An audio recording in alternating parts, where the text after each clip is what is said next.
seen in a while. Like, to come in with your own ideas and shape them is the way to go here. Plus, what Coddle gives you that something like Pugna wouldn't have is like the Illuminate wave clear ability to play versus Beastmaster, to play versus the tempo. Like if you're looking at Liquid's draft and they're playing for a 20-minute timing, Coddle is one of the only supports that can play into clearing towers and defending towers, even though he's not very popular anymore. Yeah, that's true. I like it's much easier to stack with him than Pugner as well, I'll tell you that much. You make some big stacks, help Medusa whittle him down, and then you can take him with the Koffel. Yeah, that's true. 3 of the Spirit Brothers get banned out. Earth, Void, and Storm are all taken out of the pool. Liquid also ban out the Sniper. Seems like mid laners are on the mind for both these teams. Probably looking at a melee mid laner for Liquid with the Sniper plus Storm bans. 5 seconds remaining. Maybe some Diffusal Blade buyer, maybe, to help you deal with the Dusa. But The Sniper ban makes me think they want to take Puck, but I don't think they will. You know, sometimes gyrocopters build Diffusal Blade. that's true, very That's famously. true. Dire team pick. Team Liquid's turn to Tiny. Right. Huh. Kind of interesting. I mean, you can reposition the gyrocopter out of position if you want to. That part's kind of cool. This kind of... Is it Coddle 5? Now for Tiny Mid, I guess? But 4. That's what I meant to say. I'm sure, based on you saying that, I'm sure I said the wrong thing. Snapwing. 5 seconds remaining. They should pick Husker and just punish Yeah, the that's what I was Tiny, wondering. dude. Punish the Tiny, don't let it free. For as good as Nisha is, though, for some reason when I see him on Huskar, it's Yeah, I agree. unreliable. I agree. No, but I like that Nigma have come in with fresh ideas today. Yeah, this is exciting. Well, William has his hood up. That means he's being very serious. This is a reputation game, Ted. Which Liquid Aegis winners were superior? That's true. Interesting. Interesting. Nisha's postulating something right now, considering it. Man, there's so many... Cap, are you yelling Pango off in the... What are you saying? Cap was yelling off in Nope. the distance. Pango's banned. Pango's banned. Yeah. Pango's banned, you idiots. He was doing shots? I thought you said I was chewing gum. Oh, No, they went for Choose your Okay, I mean Ember's a great hero. Maybe you don't want to get a little bit too fancy, but they were in a position to strongly counterpick this Tiny, and they just chose for a more classical, well-rounded draft with the Ember Spirit. But it's just the last Spirit Bro that was left in the pool. It's going to be able to play on the 20-minute timing of Beastmaster. Hopefully, it's going to be able to rotate to the sidelines, try to punish the Medusa.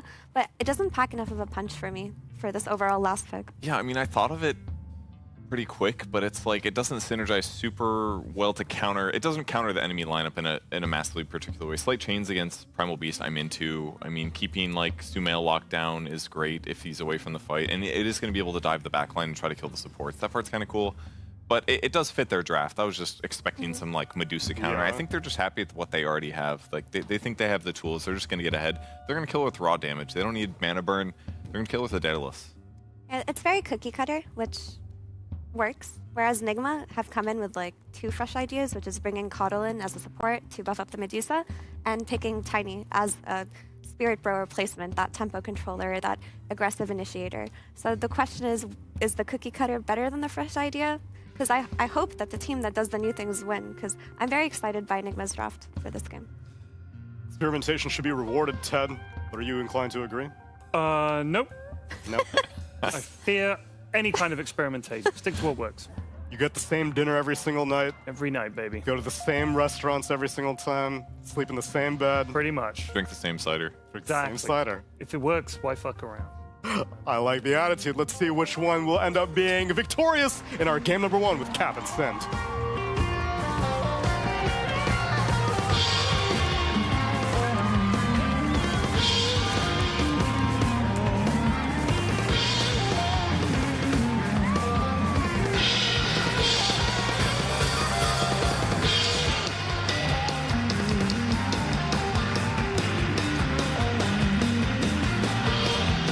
That's right. We have an epic match on our hands here, Syndrin. Liquid versus Old Liquid. Yes. with major changes. So And only one guy who was on the old Liquid squad. that's incorrect. There's two. Yeah, that's true. Actually, it's two. There's two of them. They've stuck together through thick and thin. Miracle and GH never left each other's sides. Did they? No, they didn't. Since they joined together in Liquid, they've played together ever since, right? I think so. Yeah, they've had little breaks. Yeah. GH took a break, but never played on a different team, right? Yeah, never split up. They just had a little pause.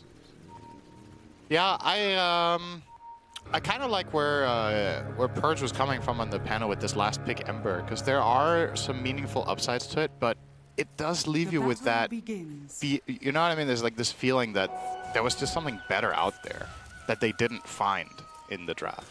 Because the Ember does synergize well with the heroes that you have, but I don't think he's particularly good against the Dusa, and I also don't think he's necessarily particularly good against the Tiny. Like, these are two heroes that have a lot of staying power, and you generally don't really kill them that easily with like poking and prodding. It's more about hard committing and then taking them down. As speaking of taking down, Noob will take down the first wave with Primal Beast, a classic play that I believe at this point only this hero can make this play. In the past, you could technically do it with Ion Shell on 2 heroes, but then you don't get level 2. But yeah, Noob will just not play the lane. And he takes the courier, and he goes for another wave. And there is not a damn thing Insania can do about it because he's got learning curves. So he doesn't even have a spell to throw at him. Because he's Ogre Magi. You're really good at that. I love that sound. I love this hero. Why? I don't.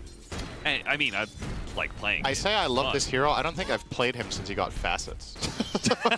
So I love the idea of old Ogre that I used to enjoy. My nostalgia factor is there for the hero. Okay. There's just something about that hero. You know, you're a lane bull. At least back then, Ogre was a true lane bully as a 5. He traded really well. He's like a nice enabler for the carry. You make your carry feel happy in the game. And that, therefore, you feel happy about yourself because you made a difference in someone else's life. Wow. That's right. That's really deep. That's why GH is playing Coddle for Miracle, because he wants to make Miracle's life better. So he picks the most supportive support you can play for Medusa. He's like, Miracle, happy birthday, man. I'm going to give you a birthday present today, even if it's your birthday and you know when Miracle's birthday is. I can look it up. It would be sick if you knew, actually. Just off the top of your head. Of course I do. It's Sheepstick's birthday, apparently. Today or when Miracle has birthday? Today. Happy birthday. But maybe today's Miracle's birthday, too. If I randomly hit Miracle's birthday, that would be quite sick. I was about to say I would be proud of it, but that would just be complete luck. Can't really be proud of that. So far, so good in this lane, by the way. The Coddle Medusa. It's an old classic that we don't see played very often anymore. Coddle as a 5 does not committed, have my God. the same. He's just dead. Omar got run down. I mean, this took them a little bit of time, but for First Blood, well worth it. It's going to head back to lane on Gyro and still get a decent amount of CS here. But as far as the early CS goes in general, Nigma Galaxy are pretty happy here on all 3 cores. So far, so good. And Sumail is owning it up in mid with 10 denies, minute 3. Dendi is watching this lane and he's like, this is... I might just go pro again. This is what I love about mid lane. Dendi, I don't know how many interviews at this point he's said it in. Oh, hang on. Nisha's actually underneath dead. the tower. Nice body blocking. Dodges a little bit there with a slight and gets a bottle hit off. Will manage to survive as a result of dodging that damage, but still, close call. That was a really nice play from Sumail, recognizing that he could kill the entire wave and get the toss back at the same time there, or toss up at least on the Ember, but equally good slide to dodge the tower shot and buy himself time to get out. But yeah, this is, we don't really get to see this in the mid lane that often anymore. This was what Dendi made a name for himself with ages ago, and that he misses in Dota is that ability to crush mid through denying. Yeah. We've seen a couple of games of this tournament now where mid players seem to be either picking matchups or really focusing on it more. Like this kind of thing with 11 denies minute 4 seems to be something, if you go back, it's like Viper only almost. But some heroes are able to do it if the matchup's good enough and if you play it well. And that should mean that Sumail will out-level Nisha quite significantly in mid, and that's kind of important too. Because that matchup, Tiny can kill Ember as soon as Flame Guard is down. Getting real aggressive here. A missed damage. bushwhack turns into Mickey, just turning on all the damage back into Noob and Omar's face. It's actually a little bit of an awkward lane duo. The Hoodwink Primal, because Primal's going to trample down the tree, and he also breaks it with Onslaught, right? So you got to be a little bit careful with your movements. But you have the really nice setup once you get the ultimate. Oh yeah. Then you grab somebody and then they get shot. Yep. But first you're going to die. Second kill for Liquid coming out of their safe lane. So they're doing very well there. Yeah. Make has both kills, so it's very rich this game. I had assumed that the off lane for Liquid would do very well as well. Beastmaster and Muerta sounds pretty good, but it does look like the Dusa is free farming still. So If you think about it, just from strict theory, what are they going to do to Dusa with this lane? Every time you poke her, she gets healed by Caudle. true. So, like, these two heroes together, in this kind of isolated scenario where Caudle is away from Dusa and they get to catch out in the jungle, this is where they can do some serious damage. But in any instance up until this point when GH is near, it's just not really going to happen. Yeah, you saw his HP just shoot back up thanks to that mana. Omar does get dove here. Underneath the tower, though, Insania, as tanky as the Ogre Magi is, not good enough to stand up to that kind of damage. So both supports in side lanes do end up going down. But yeah, requires Boxy to do what he was doing, right? Which was shove GH out of lane, and then they can try and get a 1v2 against the Dusa, but it's just unlikely that's going to happen too often. This death on Omar will give Sumail a bottle refill. Arun! Ooh, we got a regen when he was low. What a pickup for Sumail. Being the king comes with certain privileges, Cinderin. Radiant's top tower is under attack. In feudal society, you pick the rune. The right of Prima Runa. Radiant's bottom Get tower first choice is of under the attack. runes. 3-1. And we do have Wisdom Runes also coming up soon, so we'll see if there's going to be any action around that. Because the that's supports are really moving, bad timing and from Noob. that leaves 1v1 matchups that are not great. Noob gets hit by the missiles, stopping his onslaught away.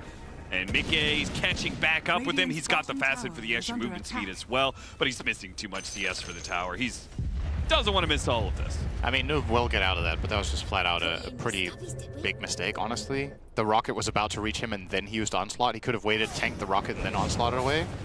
But instead, he got the worst of both worlds. And there's another mistake. Omar misses his bushwhack tree plant timing there. It is pretty tricky to hit on it. Oh, this is the They big got one. double Wisdom Rune. That's the biggest mistake of the game so far. That is not a good look for Nigma. These lanes are actually going quite well, but the fact that they're not at their Wisdom, he picked that up at 7-10 on Gyro. So that's just flat out a blunder. Miscommunication perhaps between Noob and Omar. Noob TP back to the fountain, and then Omar wasn't in a spot to be able to go for that because he was ganking mid at the time.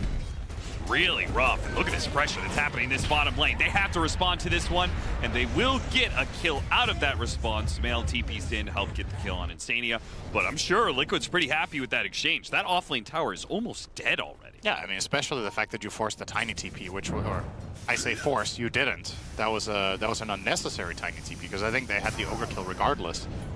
So a very nice win for them. Nisha also going to get the power rune here on that 50-50.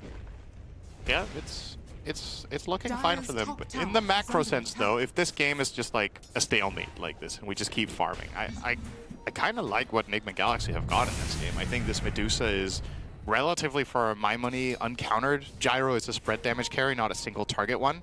So he's not going to kill the Dusa. You last picked Ember mid. Guess what he is? He's a spread damage mid hero. Yeah. So who is going to kill a fat Dusa? I just don't see it. So if Nigma just keep farming and they get an Aegis, I think Miracle can just go high ground minute 30. And they're going to watch him get spam mana'd by Caudle. All right, hear me out. Just though. look at him. Talking about some Beastmaster should go Necronomicon. Diffusal Blade Gyrocopter. Oh! What That was sounds Throw that not great. Noob's going to chase after Nisha here. He does have another remnant, so he would be fine. So the Diffusal Gyro was good against Bristle at that TI. It's a different beast against Medusa, because if you buy Diffusal Gyro to fight Medusa, guess what? You're close to Medusa. in order to get that mana burn, you have to use your main attack on her, and she's just gonna hit you back and you lose. So, yeah, but with an Aghanim Scepter, you're getting multiple diffusal hits. Oh, Nisha.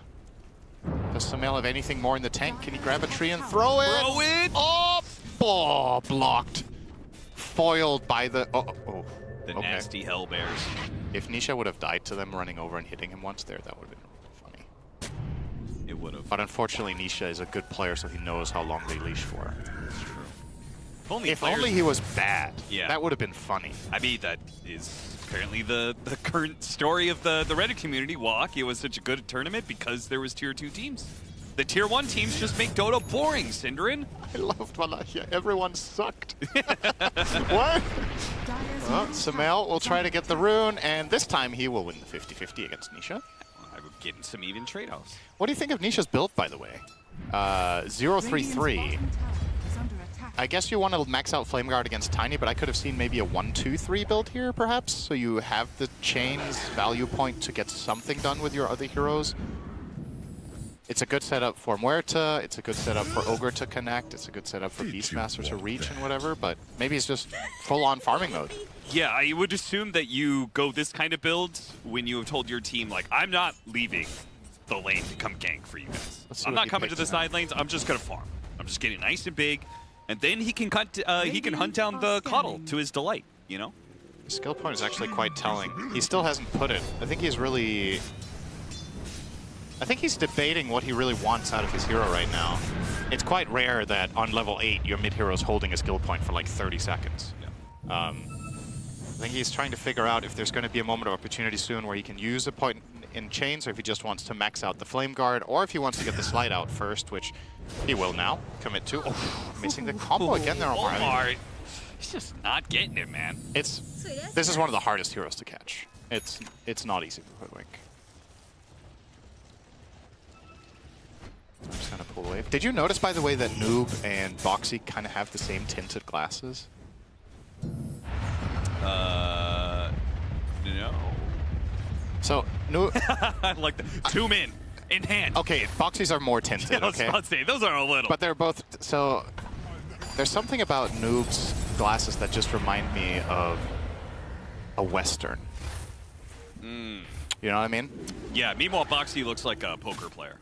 Oh, yeah. Hoodie up, sunglasses on. Yep. Not giving it any facial moves. Just trying to play it cool.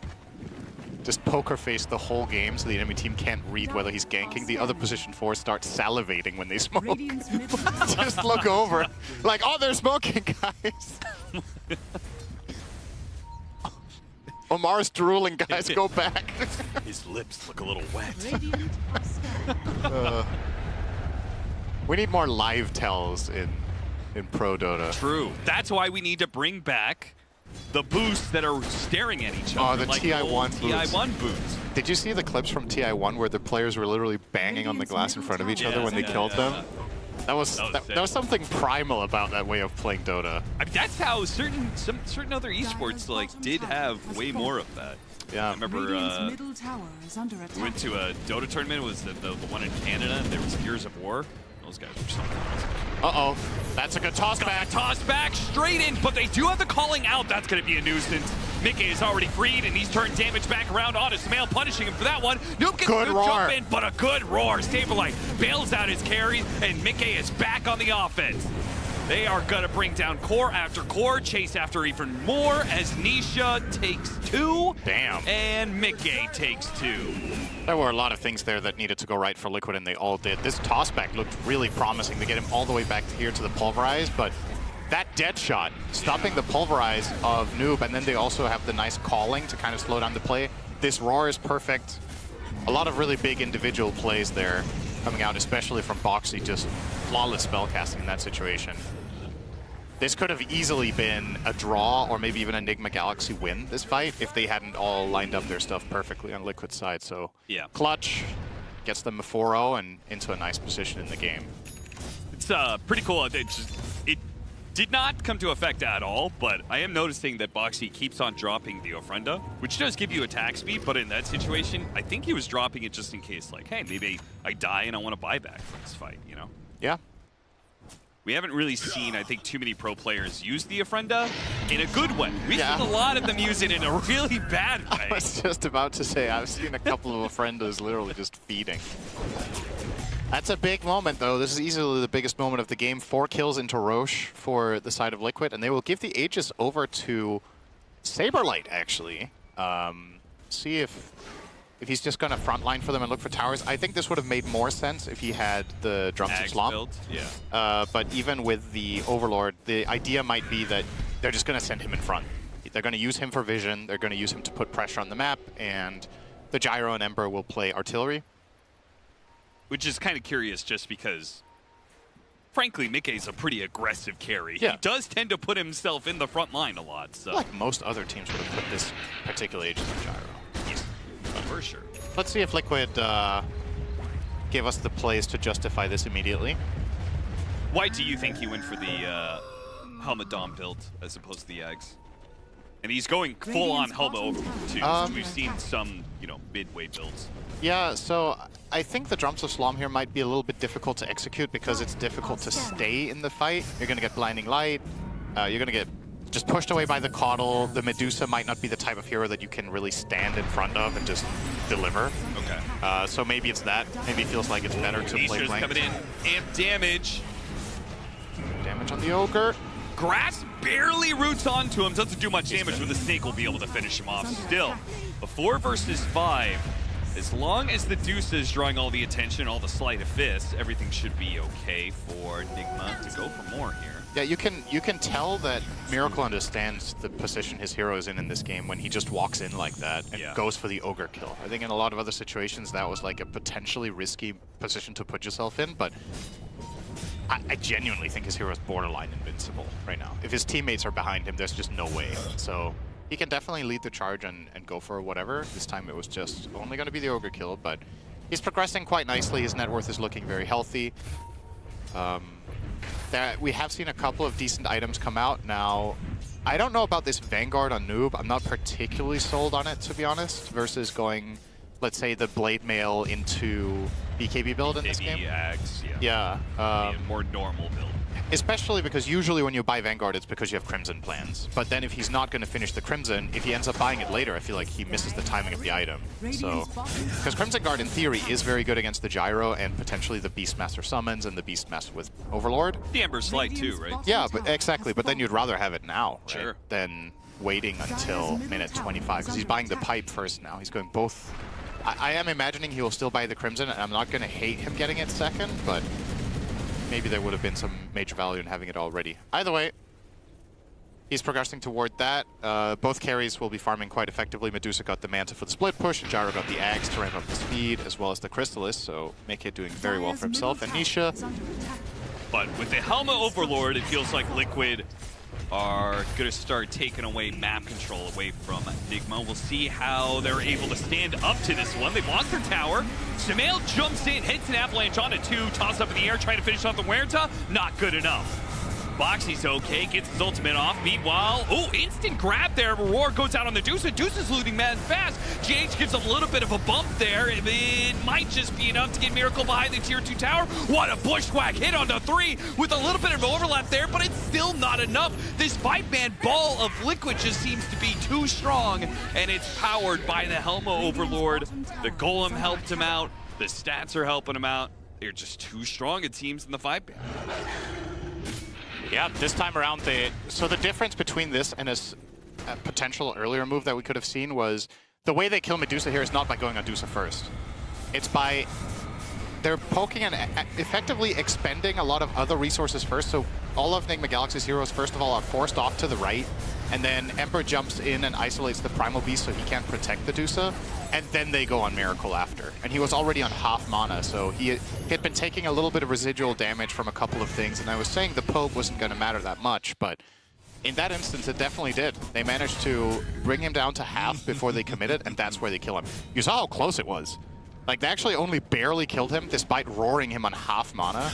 Yep. So if you imagine he gets roared with full mana, I actually don't think they could kill that guy. So again, Liquid, very commendable approach to these fights. I, in particular, like Nisha's just read to just go in. He just flat out just jumped in on the Primal and took him out of the fight, controlled him. And that made the space for them to commit. Now, Aegis will expire. Didn't really get to use it for much, but... I do also say, I feel like the extra 18% HP that they had off the Golem Aura. Yeah. Dude, like that Bushwhack Avalanche, I thought there was going to be a turnaround there. They just couldn't do enough. Yeah, they were up close to dying. I don't know if there was a Mage Slayer proc on the Tiny. Oh, that's a Nice pickup. big pick. Liquid's going to try and catch somebody on the way out, but they just can't get there in time. That's a huge kill. He had a 7-kill streak, and they're also going to lose their tier 1, so right back the other way we go. But yeah, as you... Oh, Nice pickup. Samael gets the toss back. They have it onside immediately. Chain's done into the ultimate as well. Really nicely played. Nigma picking up some steam. 2 cores and a tower for nothing. Nisha's going to just farm and push out bot. He has nothing else to do right now, so... Yep. And what a world of difference these team fights will be if they can actually get to these auras. Because we are still waiting for Noob to get there. Yeah. Right? And maybe this is part of the downside of going Vanguard, then Pipe. You have delayed this Pipe by quite a bit. And then same goes if you'd just gone Crimson Guard, you would have had that item by now. Yeah, for sure. They have neither aura item, but they're coming in soon. They are coming in soon, and also... Radiant's top tower is under attack. I feel like in the previous fight, the Mage Slayer of Nisha might be a little bit overlooked, just how much it did. Yeah. So depending on whether the Mage Slayer proc is on Tiny and on the Primal Beast when they start getting in and landing their spells, it's a really major difference maker. You pointed out the Golem. Perhaps it was the combination, because I'm with you. I felt like some heroes should have died there. Yeah, like when Huerta, right? Like they all in on Boxy with like the Hoodwink combo, but he only really got down to half, and I feel like that has to be some of the impact of like the Mage Slayer talk. Yeah. Boxy will steal the 21-minute Wisdom Rune, pay his life for it, well worth it. But usually what happens in these situations is when the other team comes over to get that revenge kill, they see the Tormentor, and they have every reason to kill it when they're already grouped up. A lot of the times teams don't really go here, at least not with that many heroes. You see Liquid are only going to do it with the 2 of them, because then you don't lose nearly as much efficiency out on the map. But yeah, they were already there to kill the Muerta, so... A trade-off. Ogre gets Fire Shield. Decent game for it, I feel like. It's never awful. Sure. You have this in your C tier, I think you said. For me, it's probably a B, but it's... I'm also biased because I like Ogre. Dire's top tower is under attack. Just anything to make this hero. Boxy, he went to his Ofrenda, didn't he? There's only explanation of why he's out here already. Yeah, and he's going to TP away. Plants another Ofrenda. All right, how about this? You tell me why it's C tier after you tell me exactly how Fire Shield works without looking at it. Okay, it blocks a % of an instance of damage. How big? I believe it is like 70 or 80%. It's Okay. a very high %, but it's only 3 charges. I believe. Okay, of which type of instance? Is it actually a type of damage? Is it like attacks? Is it spells? Is it either? I thought it was a broad set. I thought it was just like any kind of damage. Dire Probably has are a minimum scanning. of what I would assume. And then in return, you get a fireball to the face, which does no damage. Dire's top tower. Yeah, is so the under Fireball does attack. 160, Yeah, no and damage. you absorb 85% of 3 attacks. Oh, so it's actually physical attacks. Yes. So Or- it doesn't absorb spells. Which is both good and bad, because Yeah. you could imagine some spells you would absorb would be amazing, but also it can be good because then small Dire's spells top don't tower remove your has fire fallen. shield against Sure. compared to big attacks. So, I mean, I mostly had it. it's I feel like that's good enough to Yeah. rank it C tier. You're like, now that I've read it out, it's actually D. Good points, Cinder. It is even more trash. Nah, it's pretty good if you get it on your whole team before you enter a team fight. It's one of those little things that it's also not inherently obvious how much it's doing. Sure. Radiant So are against scanning. specific heroes, like let's say PA was meta. Against PA, it's insane, or Sven, where they are all about getting that quick burst jump and you just block them. Against Dusa, it's not as good. If Tiny later down the line starts getting big crits, it will be nice against him. But yeah, it's very situationally good against specific heroes. And oh, smoke on smoke, nice Instant break. Light chains. Oh, this is looking bad already for Nigma. try to reset back. Lightbeard as well. Now, Liquid are not just running at them immediately on that initiation. They know they have to play a longer, drawn-out team fight. They don't want to stumble into some sort of grab from the Primal Beast or Stone Gaze. So Nigma are going to be able to back away without an immediate punishment, but a little bit low on some resources. Yeah, very, very calm from Sumail there, not popping the BKB. They're going to heal him up to full with a Coddle, so this is obviously still a potential play if they're looking for it. But they're going to get to the other side of the map first, which Roshan is going to switch over.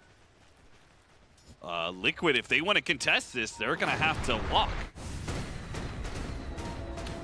I would say this top part of the map is actually really nice for Coddle to play. If you get a fight there, you have some nice maneuverability in those trees up there. I feel like it's just a better area than the bottom one, specifically for Coddle, because you have so long range. But all of these angles is like these little nooks and crannies, and there's like trees on the left, bottom right, and top right that you can all use to cast Illuminates into the pit from. So should be a pretty good setup here for Nigma Galaxy to take the fight up here. I think it would have been really interesting if Liquid actually stayed bottom and pushed high ground. Force Nigma off of the pit, or just say, okay, you can have the Aegis, but we're going to take Lane of Bear. I want to take the fight instead. Is he going to have Coddle for this? He will. He's got it in 3 seconds, but Nigma recognized that Liquid are coming, and they will play the positional game. They have really good vision here, though. Let's see if they can get a toss back. Yeah, with Boxy channeling on the wards. Okay, the Helmet Dom creep is just going to go in. Kills the ward. See if it can scout anything here. There goes those fireballs. Big damage from the fireballs. Shut up. Very worth a beat here. Oh, the toss is on the Ember Spirit. It's actually going to be good. And alley-oop straight into Noob's hands. Do they have the burst damage? He got off the slide. He is very, very slow. The Remnant's not going far, but they can't get him again. He has gotten away. Nisha is going to be able to play the fight now with Slights. And, oh, Miracle's just getting demolished, man. Nice butterfly, man. I've got an MKB gyrocopter. And this fight was not even close. They got the toss initiation. Couldn't even kill a single hero. Yeah, I've been talking a lot about how tanky this Dusa is, but actually it's almost the same problem that Nigma have against Liquid's lineup. Where's Nigma's damage? Yeah. If the Tiny... It seems to be the approach that Liquid are taking to every fight is get Tiny out of the fight as much as possible. Oh, he got him! He got him on the TP out. Wait, what? GH was in the corner. He threw a spell. They were like, oh, he's over there, and the dead shot stopped GH's TP. Boxy's a game. Big game. Yeah, it's really important in these fights that Liquid seem to be getting the first poke, and you're starting to maybe understand a little bit better, at least. They're playing it to the strength of Ember.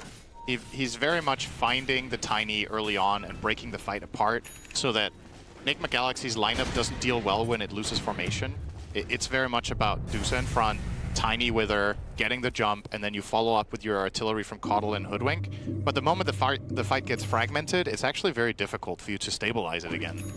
If Tiny can't reinitiate and you don't kill him the Pulverize, you don't really have much.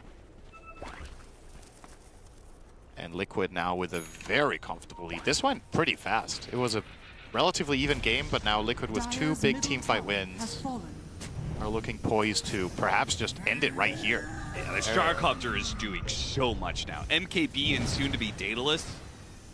You're not lacking on damage on this big boy, and the auras are coming faster for the Beastmaster than they are the Primal Beast. Yeah. That's one of the really big discrepancies. There's 6,000 gold between the offlaners, and one of them has put it to use to highly effective items with the pipe plus helm, whereas the other one has completed the Crimson Guard and now got the Veil, but the cloak is just a value cloak. There's no pipe there for the whole team for value. Also, the way they're doing this, like, toss back into grab, it's, well, maybe that's, I was going to say trying to use the tankiness of the Primal Beast. Didn't look very tanky there, though. Did you notice, by the way, Liquid, the moment they got Fire Shield, they just won the game? Yeah, that's called a coincidence. That shard just insane. It did block a lot of that one Acorn shot that one time. It did. Maybe Hoodwink died from 3 fireballs. You know what? I'll give it to you. Okay, maybe it's B tier because it makes Ogre Magi's feel a little bit more useful than just being a Bloodlust bot. Now they're a Bloodlust and Fire Shield bot. Hell yeah. We've converted another one. Uh-oh. Oh, this is awkward, Miracle. Very awkward. He got the Stone Gaze on him, TV out. He'll make it. Saberlight was closing. Oh, he didn't have Roar. Okay, so that was actually never going to happen. Oh, now he's got a Blast, so he's an Aura bot, too. Insane. You're just a hater. That is true. Well, let me tell you this. If Avery was here, he would also be saying he loves Ogre. Because it's one of his favorite heroes. Is it? I think so. I think he likes a lot of the melee 5s, so Yeah. probably right about that. Bushwhack, Gorgon's Grasp. How are they going to poke Liquid down enough they can commit to a fight? Because last one they didn't kill a single hero, and now there's an Aegis on the enemy carry and a Data, which they didn't have to fight against last time. Trying for the toss back. Got him into the tier 4s. Once again, an alley-oop into the grab, but the dunk is not good enough. They kill the gyrocopter, but everybody else looks pretty healthy. On the second life of the gyrocopter, what are they going to do? They have to back away to the fountain, reset, and give up a second lane to barracks. Yeah, Nisha went into the 4 heroes in the backline, put Mage Slayer on all of them, and got them to half health on his own. Look at him just charging forward. Yep. Go ahead. Do something about it. Gleipnir on 3, holding him at bay as that second lane of barracks is finally going to crumble. He is creating Back to the fountain again. ridiculous amounts of space on the Ember. It's kind of funny how, I don't know if you were on board with it, but I didn't think Ember was the greatest pick in this game. The panel didn't seem to think it was the greatest pick necessarily either, but I think the way these last 3 or 4 fights have gone has shown exactly what the point was. Yes. Now, a lot of the time when you pick a hero and you have a specific idea in mind and you're a world-class team, you can reach that condition and you can unlock the hero and do exactly that. This is the type of game where if something had gone wrong, you would have been like, man, Ember just wasn't it. But the fights have just looked so clean and they've executed the strategy very well, and Nisha is, for me, easily the MVP of this game. It's literally ruining every fight for Nigma. I mean, Nigma's entire setup for winning the early part of the game is all magic damage. A maxed out Flame Guard, Mage Slayer, Ember Spirit With Fire Shield. Not going to die. With Fire Shield. Oh, there's the protects roar. you against the physical damage, of course. Right, this one ain't good. Well, Yeah, not so much, but neither is Noob's initiation. And now he's going to be the one to be punished for it as the Gleipnir continues to hold all these heroes back in the same spot. At this point, we might see they get megas off of just these heroes being controlled up in the back and not able to push forward enough to stop Mickey from hitting buildings. Backdoor kicks in for just a second, but the mid wave is close enough. Now he's trying to get it with the Shivas and the Mage Slayer. A grab, pulverize again and again and again. I feel like we're living in deja vu. They keep on grabbing Nisha, but they do not have the damage to kill him. That just puts abilities on cooldown. The Ember Spirit just TPs back to base. Will come back with full resources, and Liquid have taken the 3rd lane of barracks and are still perfectly healthy, still assaulting your base. Nigma just have no answers. Yep, they seem to not have enough damage to kill this Ember even when they chain their spells very well. It's just not enough in the tank, and Nisha knows that, and he's flat out just playing as a wall. Yeah. And nobody of Liquid is pushing far enough that they're not giving up on their positioning either, so Sumail's left with only one person he can toss back. Yeah, they can't toss back Mickey even when he's hitting the barracks because he's going to BKB Satanic and kill them. They need to find another angle, ideally killing the Muerta or the... Yeah, I mean, I guess it's only really her, right? It's just really difficult. These heroes are so beefy. They're going to try on the Gyro now, Okay, there goes the BKB. No Satanic. Okay, he does pop the Satanic. All right, he game doesn't. over. He's just healing naturally through his Paladin sword. Yeah, I think Blink tossing in the Gyro is actually just killing your team. Maybe he's just He trying just to help pops all Mickey his out. stuff and kills them all. Sumail has a very friendly relationship with most of the Liquid members. You know, Yep. maybe he was just trying to help his boy Mickey get a rampage. Yeah, happy birthday, Miracle. Team Liquid. GG. All right, well, this was a pretty even game for the first 15 to 20 minutes, and then Liquid won 3 fights, got Roshan, ended the game. It was a pretty clear vision that they had for how their lineup was meant to function, and they did it. So credit to them. I feel like every single fight, like, did Nigma win a fight this game? They have 7 kills, of which I think the first 5 were in lanes, more or less. So they just ran into a complete wall in terms of damage issues, and at the same time, they couldn't maintain formation and keep themselves alive in the fights. So Yeah, I mean, they didn't kill Nisha at all. Deathless run from him. Yep. Saberlight had 1 death. McKay had 1 death. So, yeah, they got 2 kills on course in that game. yep. Pretty rough for Nigma Galaxy, but Team Liquid cruised to a 33-minute victory. 22-7 is the endgame score. I'm sure they're feeling very good because this is going better than most Dream Leagues have for them in the past. True. They could actually get a 2-0 here. They are slated to make it on to the next round of the group stage, which is a rarity. Which for is Team scary Liquid. because now they're going to lose the next game for sure. Yeah, I've The definitely prophecy. encouraged them, which will be fun to watch. Let's head to the panel. Well, it would fit the historical win rate between these two teams because we are about set to put another draw on the board between the series rate of 50-50 between these two, but in the game win rate, at least in this game win rate, it is heavily in the favor of Liquid. Because like Ted said, you know, all reliable. You can always count on a few strategies always being useful. You don't need to mix it up. You don't need to go for these coddles that no one's doing these days. Just go for what everyone else does. It works out fine. That's why they all do it, Neil. It's not because they're afraid to try new things. It's because what it works, works. So why bother? Just experimentation, you know, it's all well and good, but you've got to be very confident that I mean, we do see some teams do some great things, of course. Liquid lost to OG. I suppose you could call it experimenting with famously the gyro diffusal. In this game, they decided they didn't need it, just ran over them. It's one of those things, I think, there is absolutely room for surprise, but sometimes things are not being played because they're just not very good. That's maybe what you need to spot, is maybe this just wasn't very good. But like Cap said, this was a pretty even game up to a certain point, and then it just wasn't. And I think Liquid are much better at closing games out than they used to be and just sort of rolled over them, really. They are very good at closing games out. Liquid are a team that, you know, love to end early. They love that 20-minute timing. That's why they play things like this Beastmaster, and the game played out the way that they wanted it to, right? Like, they collapse on a lane bottom, they win that fight, they take a little bit of the map, they take Roche, and they end.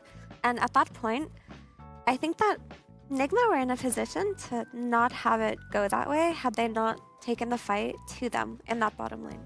So the game was very even. I think a lot, like Medusa got a lot out of top, Tiny got a lot out of mid, but then when Liquid were gearing up for that bottom tier 1 push, Nigma also were making a move. They smoked. That was Tiny's first play in the game with the Link Dagger.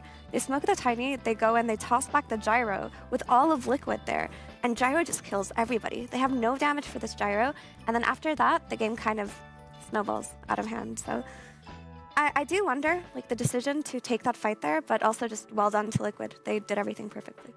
The alternative is that maybe they create their own fight, because that always seemed like a response. Everything that was happening was Nigma responding to Liquid pressure, which maybe should not have been the case, because I feel like Tiny not only got a lot out of mid, but took away a lot out of mid, because he was denying crazy over the Ember Spirit, and yet that, like you said, that was the first move that Tiny made.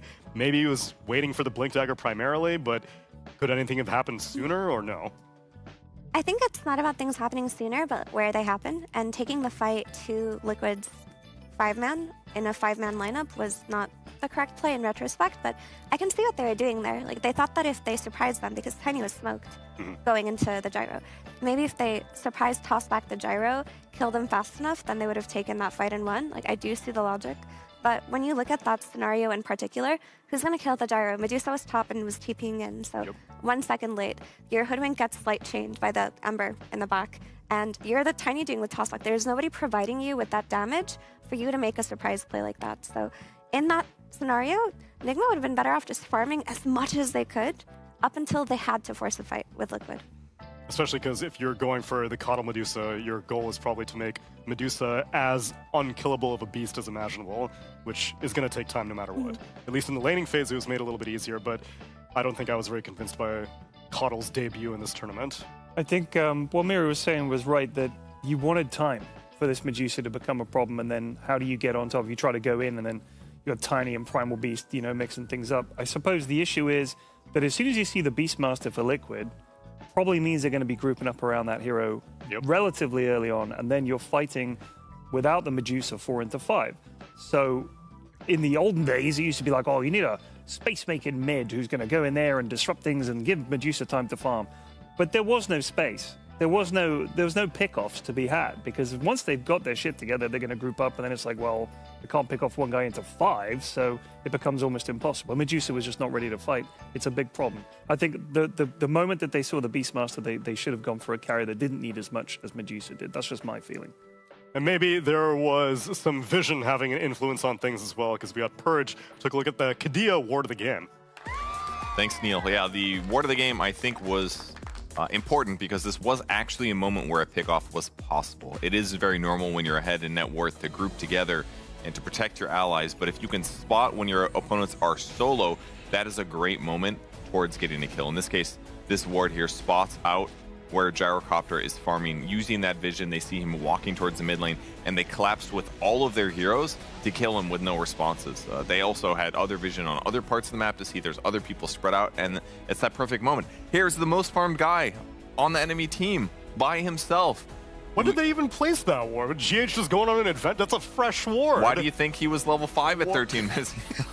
He had bigger fish to fry, Yes, he's prepping the gold disadvantage to get the vision down in weird places. No, I mean, they stole the bounty rune, so he didn't get a chance to get that early, and they did lose that 13-minute fight when the net worth was even. But later on in the game, where Gyro seemed like this unstoppable force thing, they set high with 5 of their heroes at the same time. And they are a good burst damage lineup if they don't also have to deal with the other things going on in the team fight at the same time. Unfortunately, they did have to deal with other things. There's other players that they eventually have to kill too, and that's harder. Shame. Dota used to be so simple back in the day. Now it's 5v5. So complicated. Dummy.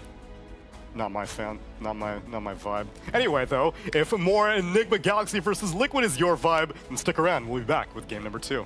Yay!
such marksmanship on display from Team Liquid in that game number 1. Were there any skill shots involved in game number 1? Ooh, slight chains, very Slight chains is a difficult to skill shot. execute. It's like a timing shot, kind What of. about Illuminate? Not a Charge skill up for 5 seconds and you hope they're still there. Sharpshooter. Sharpshooters. That's the one. Wow, That is we the are, one. We are very dumb. That was the most obvious one Yeah, by a well long done, shot.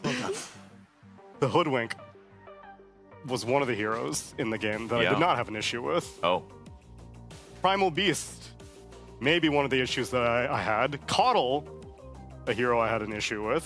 probably, yeah. I mean, the Coddle made the laning stage better, which was good, but then afterwards he had level issues. The Gyrocopter stole the Wisdom Rune from the Nigma Galaxy side, so then their Coddle had less experience. And it's also Coddle 5, which doesn't really have as much space to just like blast waves to catch up. And the game is also a lot faster, so there's just a lot of compounding problems. That's a good point. Like, I don't want to write off the Coddle because the Coddle Medusa lane went so well for the Medusa that there's something going on there. But when your Coddle is level 5 at minute 13 and there's a big fight going on in the bot lane and you're taking it with your underleveled supports, there's a problem there that exists outside of the lane. So maybe they can like, look to correct it. But for this game too, it's not the time now. So then are there any reliable strategies that Nigma has been going towards? You mentioned the Invoker, hotly contested between both the two teams. Most likely will not be going through, but is there anything else that Nigma have been able to fall back on in hard times that they're like, well, in case of emergency, this is our strategy? Because we're getting close to that point. It is near second to last day of Group Stage 1 ending. Yeah, I mean, they've played a lot of Tusk support is one thing that gives Okay. them good success, certainly, when they can. Omar's played a little bit of Bounty Hunter as well, at least 2 games of that. Lots of Sniper. Did they win? On Sumail. He killed Morphling twice. Oh, before yes, they I do lost, remember so that yes, game. Yes, okay. We'll count those. Watson was definitely taken by surprise, but Yes. then them getting the W in the end, I think, proved that that one may also need some more time in the oven. That was Morphling problems. That's Morphling strong Morphling carry in the problems. past. Where's Miracle Morphling? They've tried it against the Doom. It didn't go well, I- but it looked good otherwise. I think if anything, we'll see like the Luna strategy come into play here. It's like their default good strategy. Miracles look the best on either Luna or Medusa, and Smiles look the best on Sniper or Invoker, and I doubt that we'll be seeing the Sniper Invoker. The issue that I'm seeing right now is Liquid plays such an early tempo and such an aggressive game. I mean, they've been doing this forever. Everybody knows this is how Liquid plays, but Nigma need to build tools within their draft to either take the fight to them or prolong in a better way than their game 1 did. Because if they're playing around these miracle win condition heroes, they need the rest of the team to be able to accommodate for that. And that didn't exist in game 1. Yeah, so I was hoping that for put all the eggs in the Miracle Basket strategy that was game number 1, that more fights would be dictated on Nigma initiation as opposed to Nigma reaction. Well, they just don't take them. Like, genuinely, I think it's tough. I think eventually Liquid will force you Yeah, to take of one. course. though. But you've got to just bide your time as much as you possibly can. Scrabble around and get farm, split where you can, and the moment you're fighting and you're not ready, you're kind of playing into their hands. Like, I think that was the problem with the idea of their draft, where you see the beast, like I say, you see Beast March. It's like, well, they're not going to wait. You know, they're going to wait around and give us time. They've got the capacity and the heroes to just run at us. But I feel like Nigma's lineup was also about ganking a little bit too. If you pick a tiny mid, which is not played often right now, that's kind of like the obvious thing that you're looking to kill with. Right. Maybe they also were thinking about picking an Ember Spirit Maybe. with Coddle, which would have been better than Tiny, arguably, but kind of similar in that you got 2 big spells that are getting kills, setting things up. Yeah. So they needed to do something, certainly, and you can't just necessarily expect the Dusa to beat the Gyro from a farm deficit. So once they got behind, they're kind of forced into these They have moments. banned the beast. And the Tusk, their own Tusk, technically. But Invoker's still in. There's a lot of heroes that you could look at that a lot of teams are comfortably first phasing, particularly these 2. There's the Sand King, there's also Clockwork, The there's supports. Invoker. And the other support's not banned. Shadow Demon and Clockwork are the big ones. I mean, you don't want to give Tusk to Liquid, really, at all. So Both makes teams are sense. good, but yeah, especially Liquid.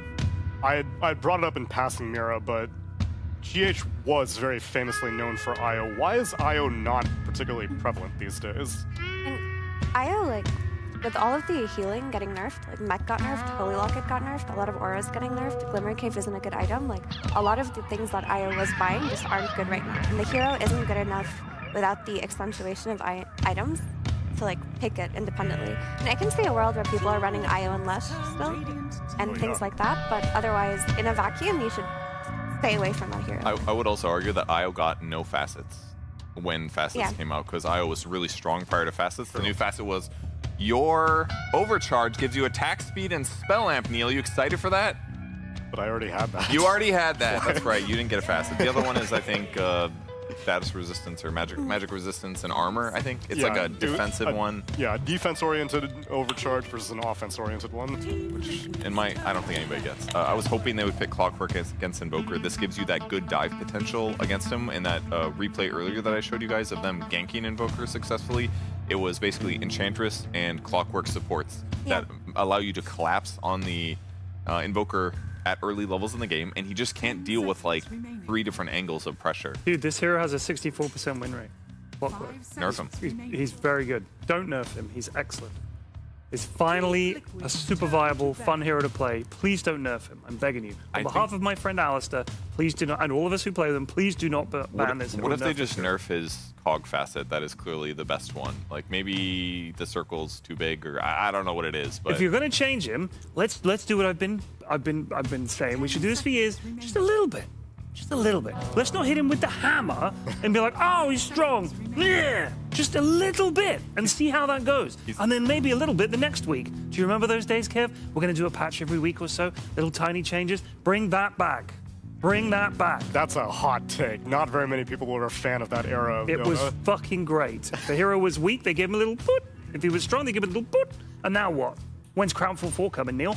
Huh? Good question. 2028? I think for Clockwork, you just make the mana cost higher on power cogs, then you fix the hero. It's like quite simple, because like as the meta will change and the heroes that are popular with him are going to get nerfed, like the Lunas and the Morphlings and the ranged carry archetype, then this hero will go down in value because of that too. Like the meta isn't just how a hero functions in and of itself, but it's what other heroes are good in the meta also make you better or worse as a hero. And Clock is just in a perfect position. And that's why he's felt good so long, because it was the same meta at TI, just range hard carries. But I do like the point that you made, Kev, about Clock going mid to roam on Invoker, because that is what you have to do versus Invoker. Like Invoker, in his current state, it doesn't feel like he loses mid to any hero, with the exception of like Puck, which is banned out, which even then doesn't feel like the case in a lot of scenarios I've seen, and Sniper, which also got taken out. So a way to deal with this hero is you take advantage of his bad mobility and his bad escape early on, and Clockwork is a perfect hero to do that. If you want to set up for that scenario, though, you need something like a Morphling in the safe lane. If that's how you want to play, a hero that you can leave by itself so that you can go mid. By picking the SF, you know that your Clock isn't going to be free to rotate mid the way that he would be with something else, so he can't really focus on Invoker the way that we would have liked him to. What is William doing? 10 seconds remaining. Let him play on his hoodie to make it very small. Yeah, so you can just barely see his face. It gives him something to do. He does need to twitch a lot. The Shadow Fiend has been a pretty good fixture of Dota in the last couple tournaments, and this one though, just because it is arguably the best hard carry. The new aura is just fantastic for reducing your opponent's survivability, and he just feels like it's a Daedalus patch to me a little bit. You just have a couple hyper carries that just do a giga large amount of damage, and Shadow Fiend's one of them right now. He does. Like I said, the only downside would be his need to be protected in the early game, and we've seen a lot of Dawnbreakers come out as a reaction to things like Shadow Fiend. Dawnbreaker has emerged as this ridiculous hero. Enigma comes out. If they pair it with something like a Nyx, that's interesting. That is interesting. it's still a really solid hero though, especially Yeah. because it opens up like your bounty hunters and your Nyx assassins and other roaming supports that then enable Invoker. You're talking about this leaving your lane partner alone type thing. Enigma can be left alone a little bit depending on what they want to give to Boxing. You know, I forget how hench Enigma is. You look at those pecs, dude. He's yoked.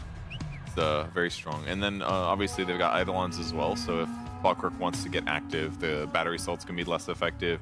You have things to attack cogs. If you get your drum at a good time, you can certainly kill Shadow Fiend. You have plenty of damage. you should be able to kill him in a lot of cases. So Nigma Galaxy coming to us live from an art gallery here, whilst Team Liquid, of course, are from a space station. Lovely. it's a tough ping difference there. How do you decide where the server is? Do you like have an airplane flying between the two of them? You have it on the moon. This Liquid Pretty fair. lineup is very TI-esque. Back when we were seeing like Invokers and Marcies and Miranas all buff up like one strong ranged carry on their team, like a Razor or something like that, and he would just dump the Alacrity, dump the Sidekick. I think we could see Liquid take a step back to the TI days and do that here. Because even though Marcy got nerfed, if you think about her lane with Enigma, it's just a really solid lane. You're always going to have damage, and it means to pressure the Shadow Fiend. Like if he gets rebounded into tossed back into a Sunstrike setup from mid later on, that's already so much pressure on this Yeah. SF. And it's such a cool support to play against SF too, because the danger zone against him is always at like medium range, and she can like choose to jump into very close range and say like, okay, well, I'm hard committed or not. So she has like a nice potential to play well against him. And if she does leave the lane and then come back, sometimes that's all it takes is just a little surprise rebound and SF just dies. So if they can just kill SF like 1 or 2 times on lane while stabilizing for Shadow Fiend, they should have a pretty good game. So Amada's signature hero is Ruvik, and I know that deep down is like, just give me Ruvik versus Enigma, but that's not going to happen because that hero doesn't feel very viable this patch, unfortunately. Did they just nerf him too much? A little was too much? It just doesn't do enough consistent damage to be a position for this patch. You need your snaps and your hoodwinks and your willows and things that can dish out the damage for the stun offlaner that you usually have. That makes sense, yeah. For me, when I play Rubik, I always have Fade Bolt, but I don't necessarily have a second good skill, and the hero feels bad, so that makes sense. A hard hero to play, Kev. True. You have to plan ahead, which I do not. No. Instead, Snapfire, she can react at a moment's notice. Sees a team fight happening 3.5 screens away. You can still contribute. So now it seems like this is going to be a team fight-oriented matchup in general. You got Black Holes into Kisses, into Requiems, into Sunstrikes. Now into Wukong Commands. Interesting. Okay, so I mean, Nigma Galaxy's lineup, other than like the safe lane SF and the obvious supports going over there, they hadn't really revealed any potential counters yet. So they choose to go for the Monkey King here, someone that can start fights for them, get some good vision, follow up on Clockwork. Yeah, there's 2 layers to this Monkey King. One is what you just mentioned, Kev, about like the vision aspect and the team fighting and whatnot.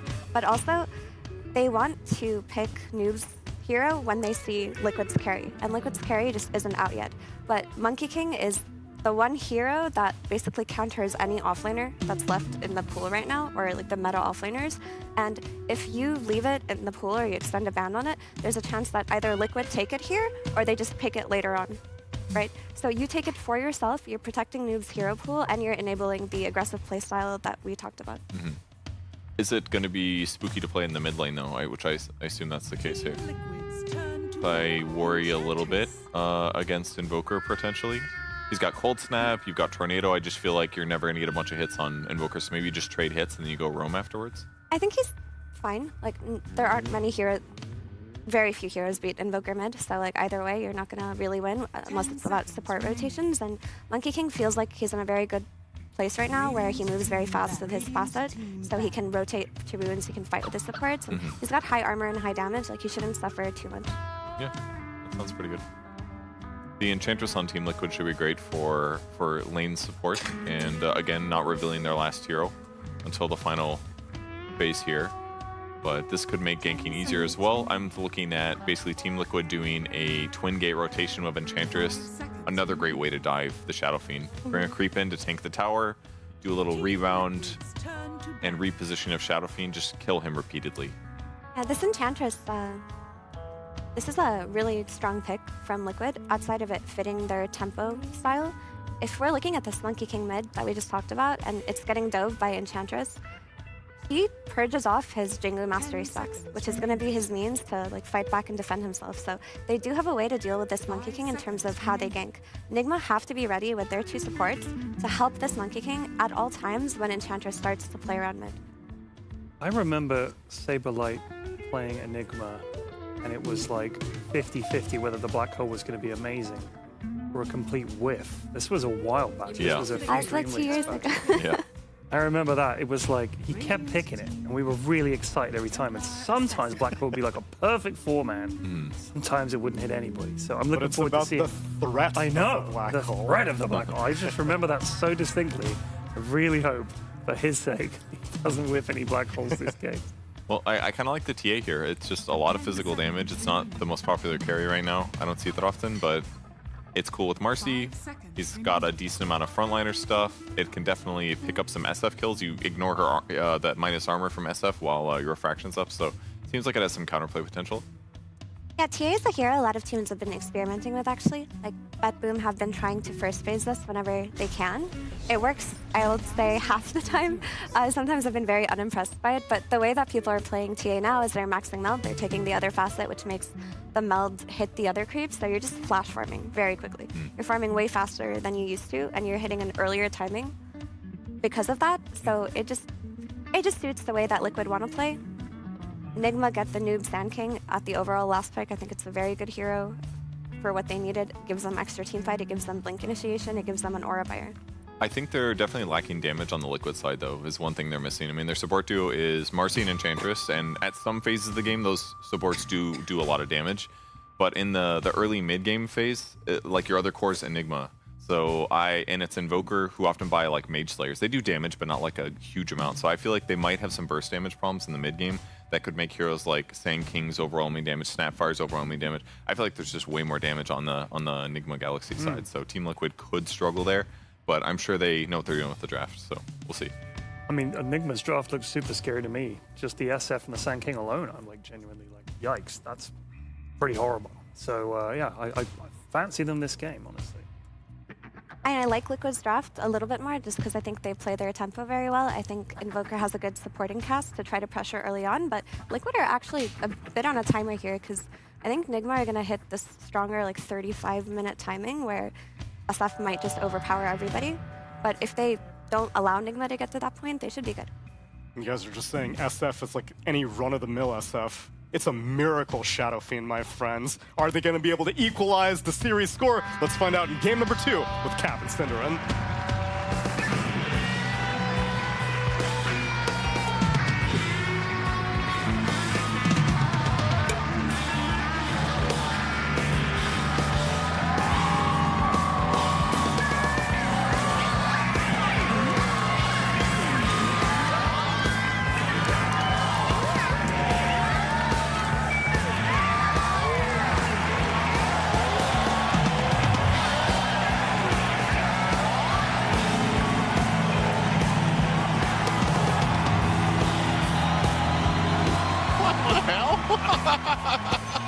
I didn't know you could play guitar that way. I can play guitar.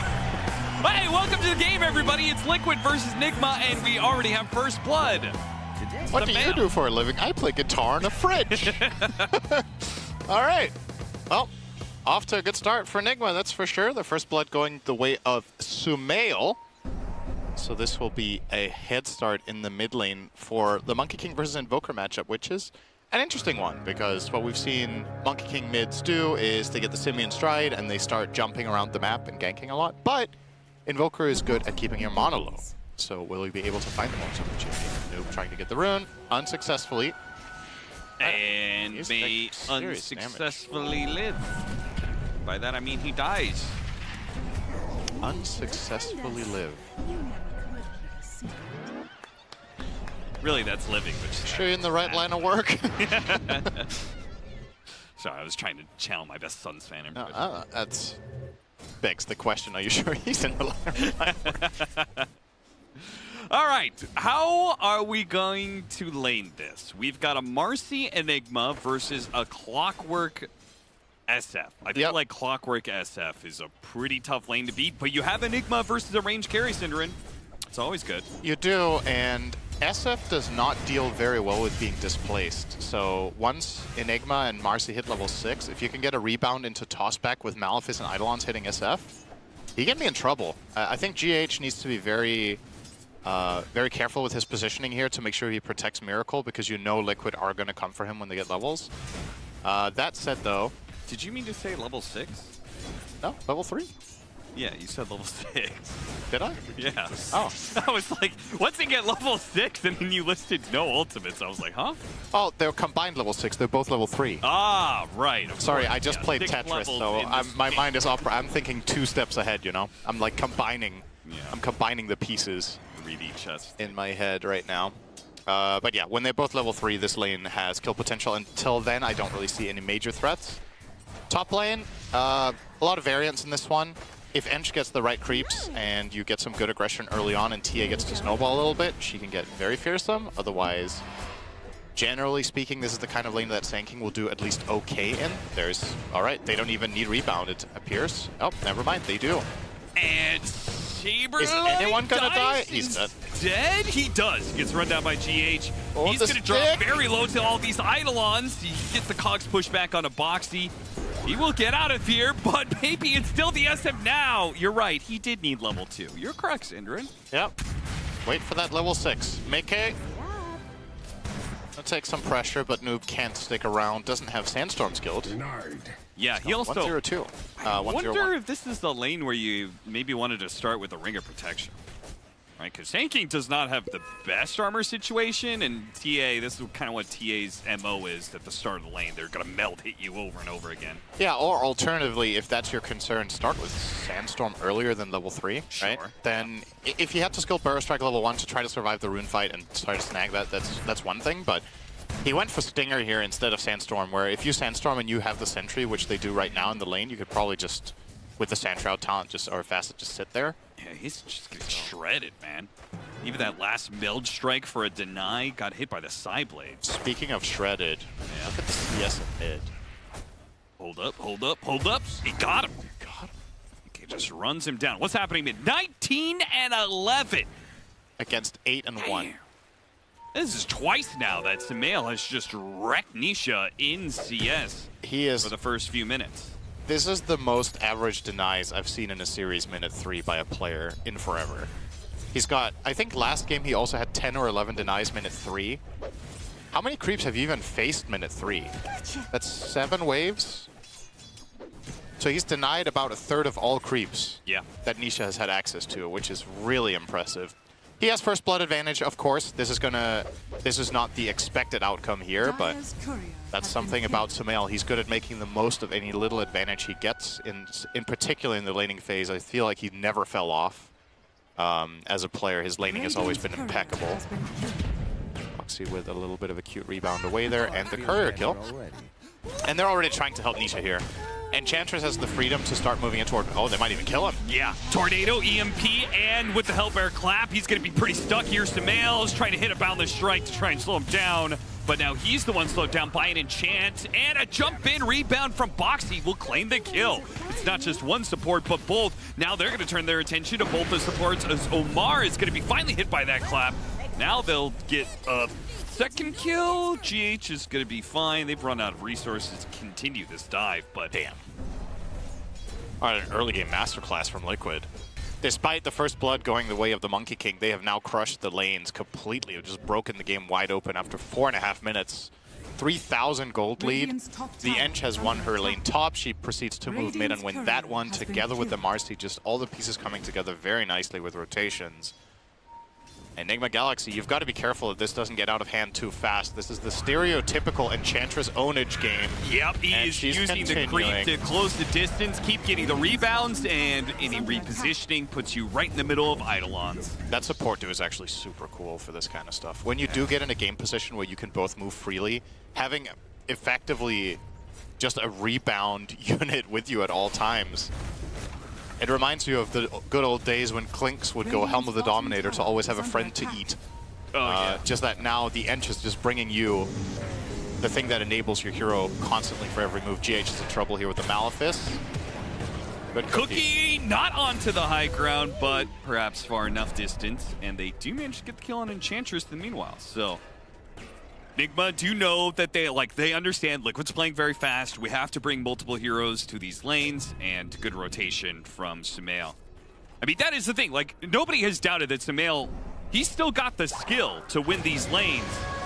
It's just that the coordination between the teams oftentimes is the bigger problem for them. We see that again where the mid lane matchup goes the way of Smail, but in the 3v3s, that is not working out quite as well for Nigma as this rebound. Didn't have the Enchantress creep there. It just works differently when you cast it on other units. You're dreaming. It doesn't. What? You okay? What do you say? Huh? Uh-oh. It just works differently on... It was the snarky comment on the fact that he missed this one rebound because it wasn't on an inch creep. Okay. Radiant are scanning. Jokes just aren't as good when you have to explain them, and it wasn't even good to begin with. It's like, was a terrible joke. it's like, what am I supposed to do here? I'm already struggling to be even remotely funny, and then you question the joke. Come on! All right, mid tower's in some trouble. GH will try to protect it. Wait, hang on. Did they get it? Okay, they got the wisdom split this time. This was one of the problems last game for Nigma, was that they lost both wisdoms early on. Yeah. But one of them went to Nigma this time, so they will have some support levels to work with. And I really feel like the hero that needs to come up big in this game is actually GH on the Clockwork, because Sand King has no game right now. So you need to have... Oh my god, the threat is real. Miracle just had to Requiem the Enchantress creeps that he was surrounded by because he knew the Enigma was coming. But once he gets Malphys, he's probably dead. That was the best play. Requiem TP out. He got a couple of CS and then left the area, but unfortunately he had to leave the area, so... Do you call that the Miracle? Yeah. If the Nightfall is GKB TP out, the Miracle is Requiem TP. The Miracle you can only do on one hero. GH trying to pull. That's going to be a gutter, but it doesn't matter. There was no rune. That rune will go to Nisha. The least important rune on Invoker. Can already go invisible. Noob's having a rough one, man. This top lane did not go according to plan. The TA 2,000 ahead minute 8 is exceptionally lopsided. And like I said, the Clockwork and this, also by extension the Snapfire, these two heroes have to get level 6. I think if you want to do anything in this game as Nigma, the supports have to be the motor behind it. Shadowfiend needs to farm, Sand King has nothing. Monkey King needs them to work. So. And Liquid are well aware of how far ahead they are. They're playing super aggressive. They're just going to take this mid-tier 1 tower, no contention at all from Nigma Galaxy. Rally plus Eidolons. That sounds pretty dirty, actually. That is dirty. JK just runs up the high ground. He almost is killing Noob with the side blades. GH will give it a cookie to help him out here. Nisha's Rebound just doesn't work the same when it's not an inch creep. great joke, Syndrome. Oh yeah, there it is. I don't know. The reaction you wanted? No, it really wasn't. Actually. Maybe you should try a different play-by-play. Fake laughter is actually way worse than no laughter. Oh well. Maybe there's a fourth play-by-play caster out there for you. Yeah. Can you get sick? I'll cast with Pyrian. He'll probably inspire me to not make any jokes. He's a very bitter old man. So we can just have a very... If you wanted a bitter old man, just cast with Aether. Under attack. That sounds fun. I'll cast with Shannon. That sounds terrible. Wait, what? Nothing. Oh. Sumail is being hounded and is also being pounded, maybe? No? Okay. No follow-up. No rebound. Maybe they actually get a kill from this. Oh, wait. Oh, missed? They need every bit of damage they can get. Now, Noob comes in. Okay, they bring all of their heroes. Nigma is not messing around. They back up Sumail. They bring 5 to kill 1 position 5 inch. Radiant's top tower is And, under well, they attack. did have to protect the area, I get that, but this is definitely highly inefficient. It's not about the area, it's about the person. It's the king and the king's guard, you know what I mean? Uh-oh. Miracle is... There it is. It does work so much better with the neutral. You're right. Shut up. Hurricane's back. GH. Was bitter. Pulled him back in. Sumail's dead. Cinder, focus on the game. Jesus. I am. 4-10, 6,000 net worth lead for Liquid, and they are dumpstering Nigma. Absolutely. I mean, there's only so many times you can repeat the same things, right? These are the early, it's the early game aggression, it's the early laning stage that's just paying off, and they're running at them with numbers and levels and taking the initiative. This tornado was extremely good, by the way. issue. Just perfect. Saved Boxy's life and got them 2 additional kills. And yeah, this is the face of a man playing from behind on Shadow Fiend. Tough times, really. I think this was a really interesting draft to look back on now that you've seen the first 10 minutes, in how the panel was talking about they like Nigma Galaxy's chances in this one in terms of the team fighting and the mid-game prowess. And Effie was like, if Liquid played the early game well, they could just run them over. And that's basically exactly what's happened. And we haven't even dropped a black hole. Finally, it will be used here as the TP coming in is threatened, so... If you think about it, it's kind of similar to game number 1, right? Where Liquid have this Ember pick and they have a specific way that they need to and want to play the game, and they just execute it at a really high level. This game, they have an early game that needs to be played in a... I'm not going to say they need to play a pristine early game, but they definitely need to get ahead. Okay, but why couldn't Nigma play their heroes as fast as Liquid? I mean, we've seen Monkey Kings, like, actually just run around like 3 level 6 and start killing things. Nice jump in from Noob. They get the kill on Mickey, finally cracking open a team fight that it works for them. Yeah. A heavy rotation that is more than just a 1-hero pickoff. They actually got an important core out of it. They did not expect that dagger reveal. And a 12 phase dagger on the Sand King who got crushed in lane. He finds a big play out of his relatively measly game. This is the most you could possibly hope for right now, is to find that kill on the TA, setting that up nicely. Yeah, to answer your question, that's the whole thing about the Invoker versus Monkey King matchup, right? Is that a lot of the times when you see Monkey King jump all over the map and crush it, it's against other mid-heroes. But specifically, Quaswex Invoker matches or even outpaces you to an extent. If he keeps burning your mana and hitting you in mid, you can't use Simian Strike because you're not 95% health or higher. Sure. And he just moves really fast. But above all else, it really is the fact that the 2 side lanes after 4 minutes were absolutely crushed by Liquid, so their supports could just do whatever they wanted. Right. And then they ganked Sumail, and then the House of Cards kind of comes falling down really fast, right? So it's very much a game of snowballing, and that's what Liquid planned for with the draft. And I want to commend them, because when you're playing a strategy like this, it's really important that you nail these first 10 minutes as well as they have, because if they had done nothing, or if a couple of their moves fail, you can really quickly see how that lineup could run out of steam in the mid game. But yeah, and we're seeing that NGX now have this opportunity where they've got the Clockwork and Snapfire level 6, so they do have some pretty scary team fight. Dire's top tower is under attack. It seems like Liquid are far enough ahead, they're going to get a free Roshan, which, well, a more even game, Nigma could totally contest. Oh, absolutely. But it's not only that. I mean, even if they don't even know they're there. So if they knew, maybe they could still try in this game state, but you're so pushed into your side of the map. If you look at the waves, like the bottom wave is all the way at the tier 3 tower. The mid wave was just being cleaned up next to the mid tier 2 tower. So Nigma Galaxy really have to kind of do a little bit of map play, just recover the lanes so that you can take some sort of initiative and get some sort of information in the game. Sumail hanging around here. He is extremely poor given how good his early laning stage was. My God. Orb of Corrosion. That is he has it. 4.7. He has 52 CS. He had half of this at minute 4. This has just not worked out. And King back to trees. He's just sitting there. You're the king. You should have people for this. You should have scouts out there. You should be in the throne room eating chicken. And making passive money by more than 1.5 gold per second. Just raise the taxes. Don't give Ice Frog any ideas. Start taxing your support. That guy with most net worth just drains gold from his allies passively. Bring back the Warcraft 3 menu where you could give people gold and lumber. Oh, I thought you meant bring back the upkeep, where when you get farmed enough, you get less passive gold. Okay, yeah, true.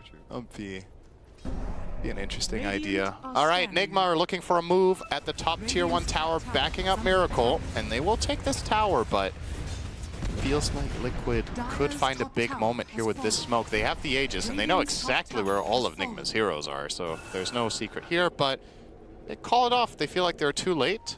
Maybe? Unless... Well, they have definitely split up. They're assuming that Nigma are split up as well, so they'll go for a pick. They will manage to get that. Nicely played. Pull him out of the Sunstrike. Very smart move by Boxy. They find a kill. Radiant's It's middle good tower enough. is under attack. Well, Miracle got that gigantic wave that was pushing in bottom. So, I mean, maybe they could just... They have to constantly huddle around Miracle. Is it possible that this is a game that the Shadow Fiend can turn by himself? Because they're just funneling all the gold to him. In some ways, he is taxing the other 4 members of Nigma. No.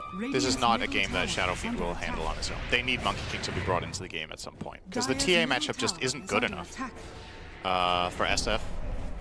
So, unless you could get some monstrous combos coming out from Noob, then they have to give Sumail something. But it's just tricky, right? When you're this far behind on mid-monkey, like, how do you find a purpose in the game? You don't have a farming item. You don't have anywhere safe to go. He is working on that Maelstrom now to try to give himself some game. Maybe a fight could Oh, help. they got an initiation on Nisha. He tries to push it back. Hookshot is going to be intercepted. They don't get the kisses onto Nisha to finish him off either. GH will die for this. They throw out the Requiem to try and push back these Liquid heroes. And all they can do is return the safety of their base. Yeah, they popped 4 ults, and got 0 kills. They didn't even get the Aegis. So this looks very, very easy now for Liquid to play. More map control, just dominate 3/4 of the map essentially right now. They have some pretty good aggressive vision as well placed out here. Yeah, the saddest part is that Sumail came back for that, right?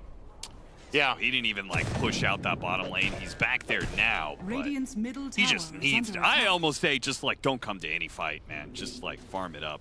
Yeah, it's one of those damn it if you do, damn it if you don't moments, because imagine that fight goes a little bit better, then he just gets 2,000 comeback gold from a good team fight. Yeah. But yeah, when it does fail, it sucks because you just lost 2.5 creep waves bottom maybe that you could have gotten in the meantime and got Radiant's yourself at top least tower close to is that under Maelstrom. attack.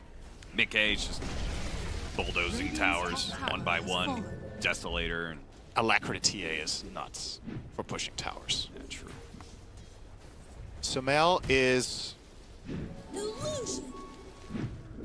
exploring.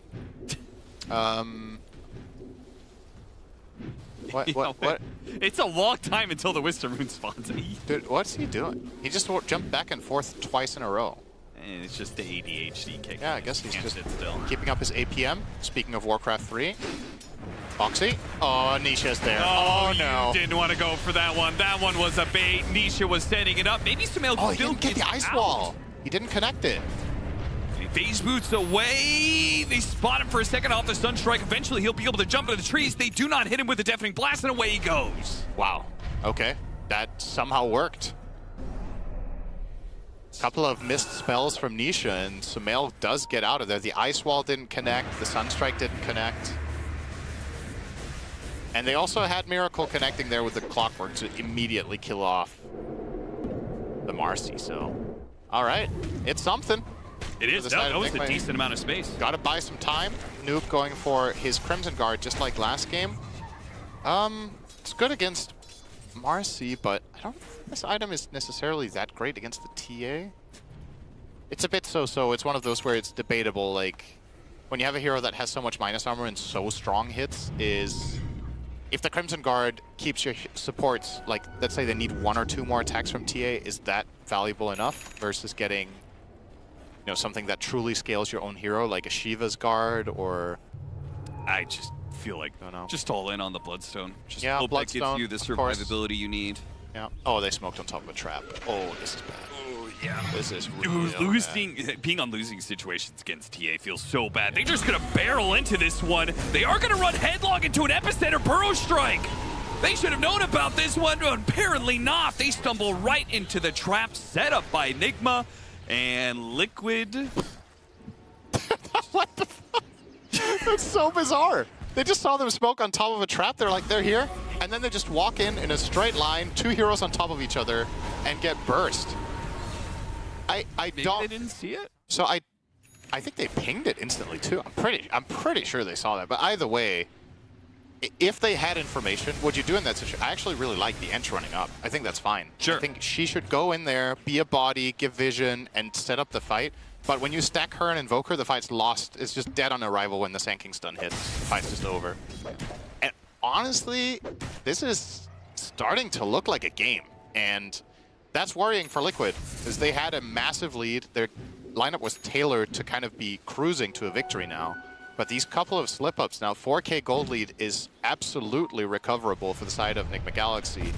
Especially when you consider some of this gold that Liquid have is kind of contextual. It's somewhat hard to put to use. The net worth that you have on the Marcy, the net worth that you have on the Ench isn't necessarily easy to realize, because what type of fight can Marcy initiate into these heroes now? When they start getting stuff, it's really, really difficult to play your hero offensively, even though you have 8K net worth. But I guess once the BKB... Oh, wait, he actually he has... Is that a BKB? Oh, he's just hiding it. Okay. That was the item I was going to say will change that. So, all right. Well, that's an immediate solution to the problem that I was posing, so that's good news. Dire's middle tower is under attack. The BKB on Boxy is what is going to allow him to play his hero. So, Picks it up, TP's over, and it looks like it's time for a move because Roshan is coming up very soon. yep. Gonna play it the Radiant Dire's side middle here, which is tower already has pushed in fallen. by Liquid. Nigma have pushed in some of the other lanes so they can spend some time with this smoke break. around this area. They found the initiation onto Boxy, but he has that BKB, so they immediately back away. Good call for Nigma, as long as they don't lose heroes for it. Nice force staff, get him a cookie, and now the Wukong's command goes out, zoning away Liquid, but not actually catching them in it. An EMP is going to force these heroes out. In fact, Samael loses all of his mana. Saberlight jumps into that one. Oh, Saberlight, why'd you jump into that one? Burrow struck and kissed to death. Samael does manage to get out. Requiem on the high ground hits the Enchantress, and some of these other Liquid heroes finished off the Enchantress. Now look for more. Tears apart Boxy pretty easily. Oh Turn the God. attention onto the Templar Assassin underneath the Sandstorm. Nice use of the Hurricane Pike to get out of that one. And good GH gets him inside of the cogs. Beautiful stuff. Oh, they get Mickey and Nisha Oh, no, they don't get him. But still, a fantastic fight for Nigma. Was that a 1 for 4? Yep. GH, Wow. God. That last cog was insane. Damn. All right, well, again, I hate to repeat myself, but another slip up here from Liquid, right? Like this kind of moves. They get into these awkward, very long chases, and this is a potential limitation of their lineup here, but as you said in that fight, Saberlight just blinked to his own death. He just blinked Malefist, I believe it was the Monkey King, but there was no follow-up in that Wukong, so he blinked into the ring and kind of just passively died to an ult that he should have been expecting. I think the funniest part there is that, like, the Monkey King is probably the worst hero to go on because he's used Wukong's command and he's burned out of mana. Yeah. He's not going to do anything else in that fight. Absolutely, you're completely right, and yeah, TA can't really chase into the ring Liquid either. are not giving up this Roshan for free, though. A fast kill on Omar, Does he have buyback? He does. and yeah, They Nigma are- are leaving the area. Oh, Noob's going to be Noob spotted on on the Sunstrike. He has to blink up. Oh. He still has a Burrow Strike. He's going to get some distance here, but Boxy, he's closing in. They have detection. They have a Sentry. They spot him. He gets off the epicenter before the stun comes in, but it is not looking good. Okay. Were they really not strong enough to take... They went to push the tower first, didn't they? That did not seem coordinated. No. That was a little bit of half-assed roshing. Yeah. Liquid will get some nice recovery off of this Aegis. Go on the TA again, you would imagine. Roshan has fallen to the Dire. And there's a banner for Boxy. I kind of don't think Liquid can push high ground at all with this one, to be honest. I think it's way too difficult for the lineup to just knock on the front door, so they need to use this Aegis to try to find a play on the map. I think Samael maybe saw that. Yeah. That was close, at least. He might have seen an Eidolon. With the Arcane Rune, I'm sure he would love to try and get a Wukong's command pick off here. Especially during this Aegis window when you probably don't want to fight Liquid in a 5-man force. And we didn't mention this item, but it's actually super important that Monkey King has shard this game. Oh, yeah. This gives him a guaranteed disengage from the TA and from getting Malefist. It gives him a potential escape plan when he gets Tornado EMP'd. So a couple of these things that are coming Nigma Galaxy's way here in the last few minutes could really bring the game fully back. I still don't Dire's I top can't tower say I is really under attack. dislike Liquid's position in the game, because I still think, you know, they have good map control, they have Aegis now, and everything is all right, but this is definitely Plan B territory already. Dire's top tower is under This was not attack. where they wanted to be. But they're only one fight away from just completely obliterating the enemy base with this TA Deso plus Alacrity. But they're gonna get jumped. Once again, jumping Boxy, but this time around he gets away. Pavis helps him out quite a lot, and Samael has jumped in. Bad situation to be in. Surrounded by heroes, burrow strike away from Noob. They will manage to get to their high ground. We'll see if Liquid feels like a simple one hero pickoff and an Aegis enough for them to go high ground. That was a very odd engagement from the. Did he make a mistake with the Boundless? Did he boundless himself in, or? I'm just wondering how he ended up in that situation, because they still have hookshot, right? And they still have the. Hit the epicenter with the Requiem. The chaining of disables on Mickey takes away the Aegis, but and a hookshot actually comes in to stop the black hole. A good combination from Nigma, and now Mickey comes back on his second life. He got off the refraction. They didn't get any sort of instant disable, so Liquid will be able to retreat. But a high ground hold for Nigma Galaxy. I think that was the perfect illustration of what I was saying with how hard it is for them to high ground. That was with a dead monkey, and they still couldn't do it. The TA has to go and hit the tower, and she's just gonna get epi-burrowed and take a couple of SF right clicks, and that's Aegis down. And then they have to reset the fight and get out. It's really difficult to high ground against the Radiant lineup if you don't have an inherent save. Like, imagine you had a Shadow Demon or even though Decrepify wouldn't have been good there, just having Life Drain, like literally anything that could have saved potentially the TA's first life, and if you can make them use spells, reset the fight, and then go again. Oh, Boxy! Oh, that's very nice. Samael has recovered his game. It was awful, and now it's kind of bad, which is a major improvement. True. He's still 5th on net worth, which you don't want to be on Monkey King mid, but now that you have the Gleipnir, you're unlocking your hero to actually find plays on the map, such as that one. So He can actually set up with just one other hero and get pickoffs, which is something that he couldn't do before. maybe I'm underestimating this Crimson Guard. Actually took very little damage there from those 2 TA attacks. Might be better than I think. Yeah, I mean, in some ways, damage block is more effective against minus armor, right? Yeah, it's one of those classic discussions with, if it's good mathematically for protecting you from a couple of attacks, is that, I guess against TA in particular, that is nice. It's like, if a hero has overwhelming physical damage and you block some of it, are you going to block enough? Do you know what I mean? Yep. Whereas you could itemize a completely different path, and then, let's say you itemized a Hex, and then you're just locking her down and then she's doing 0 damage, or you're getting some sort of teamfight control or vision like a Shiva that can unlock the fight in different ways. And he almost has Shivas on top of this. He is having a get great game suddenly. Insania is going to break the smoke. They spot Boxy as well, but they're going to go for Insania instead. 1100, and they took a gem. That's a nice pick. Shadow Fiend just looks so unfair sometimes. It's so fun. He's a silly hero. Silly guy. He's got a ton of souls, by the way. Yep. 27 Necromaster. He hits for 500 right now. A bonus of 189 Radiant are damage. scanning. The hell? Nemesis Curse, 500 damage, and a Dire's Daedalus. top tower Give is this under guy attack. any target, Dire's and it structures could are die in 2 fortified. attacks, including TA, if he gets crits. And she doesn't have... I mean, look at this tower. Oh, boy. Yeah, I don't know, man. I think if you're Liquid now, you actually need Black Hole to win this game. And I don't think that was the plan to start. So Saberlight has to get there, but unfortunately for him, he's playing, first of all, against Clockwork, who can always be a counter. And he doesn't have the right item build at all for this, because they were planning to have won the game by now. So he has got the classic earlier Aura build on Enigma with the drums into pipe and is now going Crimson. And now we have the same question. Is Crimson good against Shadow Fiend? Uh-oh, Mickey. No BKB. Refraction gets burned through. He's sticking on top of him. Noob just needs to put some damage on him before he blinks away, but it looks like with the enchant, just that little slow is enough. He does manage to blink back safely. Tornado misses onto Miracle. Miracle's gonna drop the Requiem. No! Got hit by a rebound stun first, and he has no BKB to protect himself. Oh no, he got lured outside of his base. All those Necro Mastery stacks gone. Oh, he had been building up so nicely, too.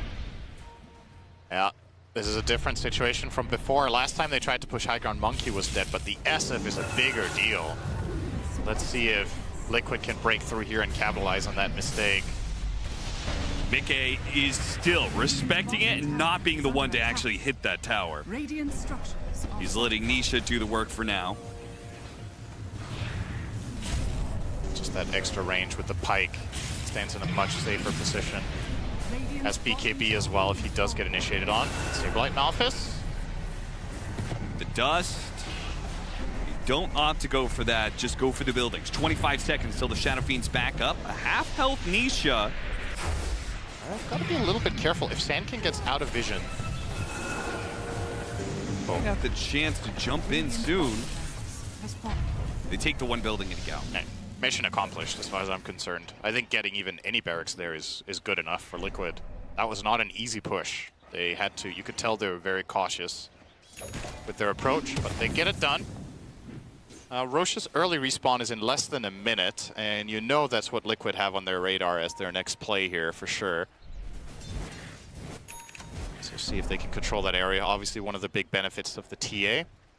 Both the timer and the traps for the Roche. All right, the Sand King has 45 armor, and he could activate Craggy Coat for an additional 12.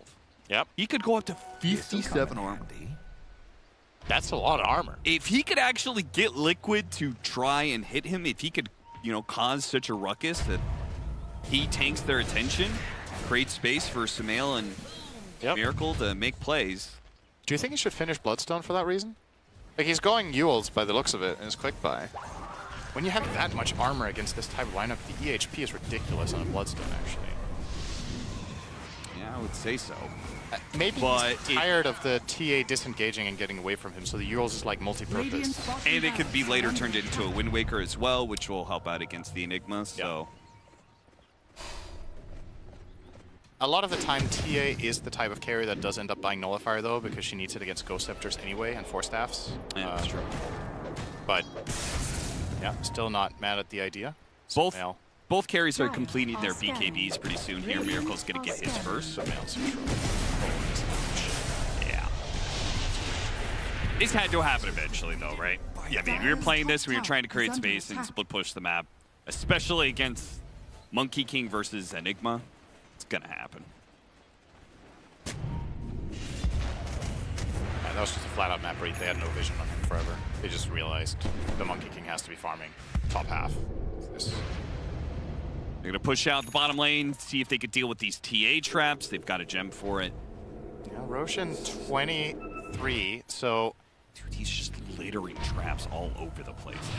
If Liquid are in the pit at the time it spawns, they could maybe kill it before Monkey King's alive. But there's all these heroes. Nuva's still going to jump in, and he does draw attention. Look at him. He is shrugging off the hits of Mickey pretty easily. Nisha comes through the gate, doesn't immediately get jumped, though. He's going to drop an EMP on Noob. They're going to try and burn him out. Black Hole does manage to land on 2 immediate hook shot. Try and cancel that one out. Saberlight did get pushed away, but chased after by Miracle. He demolishes the Enigma. Can he do enough to Mickey here? Mickey pops a BKB, fights back. Miracle's not winning this fight. Too much damage from the Templar Assassin with an alacrity on top of it. It is overwhelming. Boxy, he'll get a helping hand from Mickey to deal with the supports. GH is on the run, pulling a creep wave with him. But either way, it is Liquid owning the pit at this point. The courier spots him. Oh, he gives him the fisting for the cold snap. That was so smart from Insania. Clutch. Big brains. What and how powerful was EMP in that fight? Sand King just couldn't reinitiate. He had no mana the entirety of that fight, so his hero was just not there. And that's one of the risks you take when you are frontlining like that against Invoker, is you will become the target of that EMP. And now he's going to have his Yules and his counterplay, but that time around... Yes, he can't burn out the HP, burn out his mana. The hero does nothing when it doesn't. So, yep, this is going to be another Liquid Roche, number 3. But there is some good news for the side of Nigma Galaxy. Now, they have this Yule on Sand King, which is very, very useful in that hero, and they finally get the Monkey King BKB. So, Sumail might have some fight in him yet to try to stabilize the upcoming fights. I'm still looking. It feels like Sand King has to come up big in the fight. He actually ate the axe. So Marcy Aghanim Scepter. Boxy wants to skip. This is going to be interesting with a BKB and a Basher. Yeah.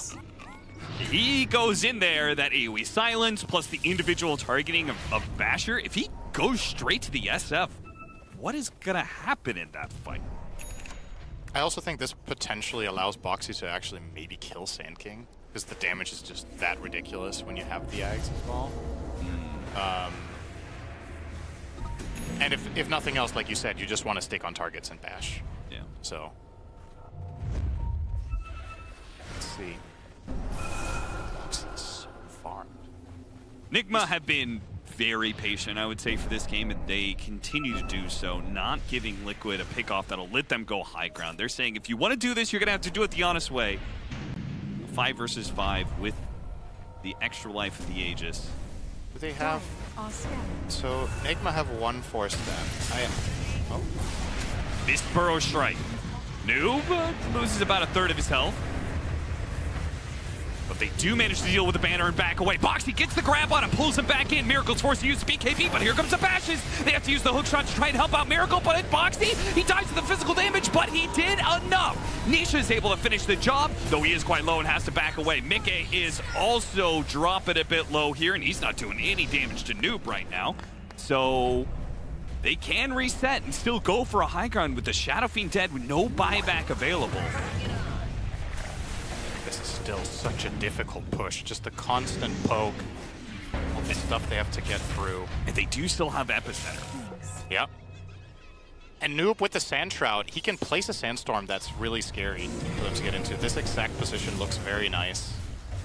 A Stinger out the wave. And at any point, he could start channeling an Epi and jump on them if they go on the tide. I think they're going to disengage here. I just think this is too difficult. They go for a different lane. Immediate hook shot goes out. Change into a cookie. Nicely done. They've taken the Aegis and haven't lost really much for it. No heroes die. Noob jumps in. Immediately Burrow strikes as a reviving Mickey underneath the tower. Still, without the Shadow Fiend, they lack the full sustained damage to bring down the enemy carry. Just trying to keep him outside of the base for now. Boxy's going to go in with his Unleash, and oh man. That is some damage. The single target focus of Mickey and Boxy puts the Sand King down, and that is a staggered death right as the Shadow Fiend was coming back up. Nice cookie onto 2, a rebound straight to the back line of the 2 supports. They don't manage to kill anything there, but Sumail is slowed down by Nisha's initiation, and that's where the kill is found. A second core death as the Shadow Fiend is back into play. Damn, they're just dying at the worst possible times on these individual heroes. And it's just Boxy finding jump after jump. This is not how I thought this game was going to end. It's honestly a little bit of a shame because we could have had a glorious team fight to finish the deal, but instead, it's just going to be Nigma bleeding one hero after the next.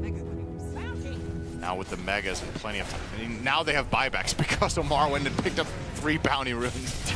But it's a little bit late now. They got the idea. 10 more seconds. They're going to try and hold on to the Sand King buyback. Sumail has to use his, though. Back to being dirt poor once again. From king to pawn. I don't know if he was king for a good 4 minutes this game. And what a king he was.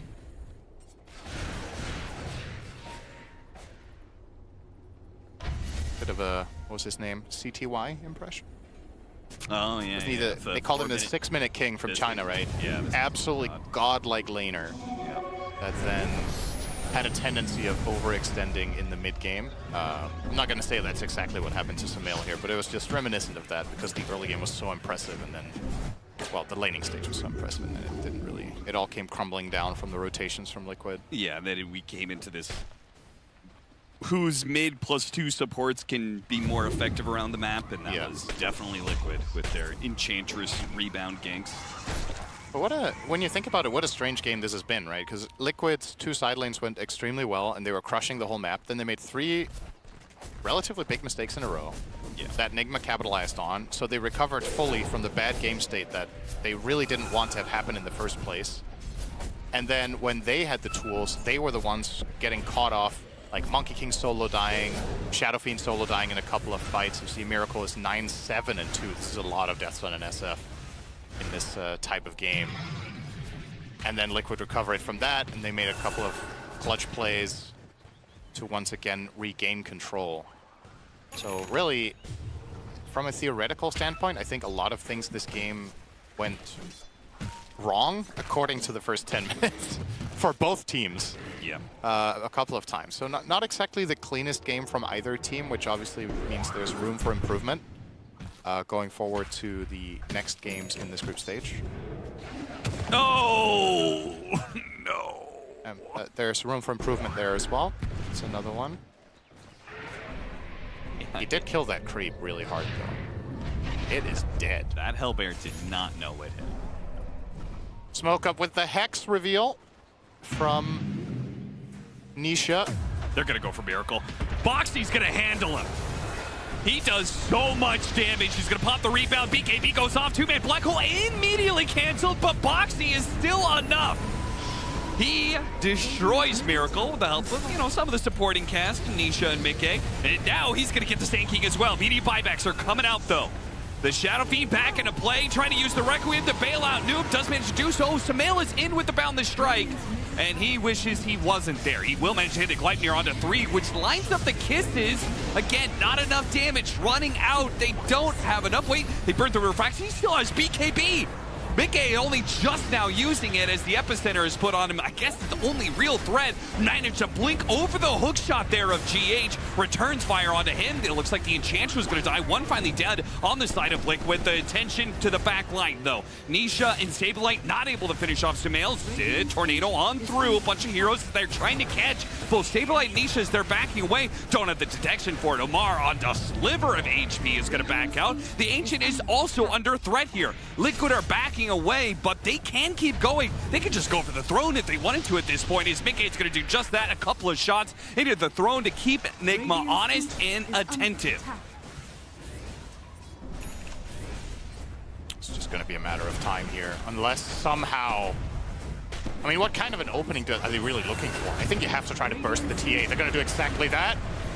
All in for it. The refraction is burned through, but he's walking away. No more disables. Omar is pushed back, and the Wukong's command is ultimately wasted if it does not get the kill. Maybe it still does, actually. He does die. Immediate buyback, though. Nigma, they are holding on by the seam of their pants right now, trying to deal with Nisha up next before the Templar Assassin comes back in to finish the job. Nisha's dying fast, but so is Miracle. He gets the one kill, but he dies, and he has no buyback this time around.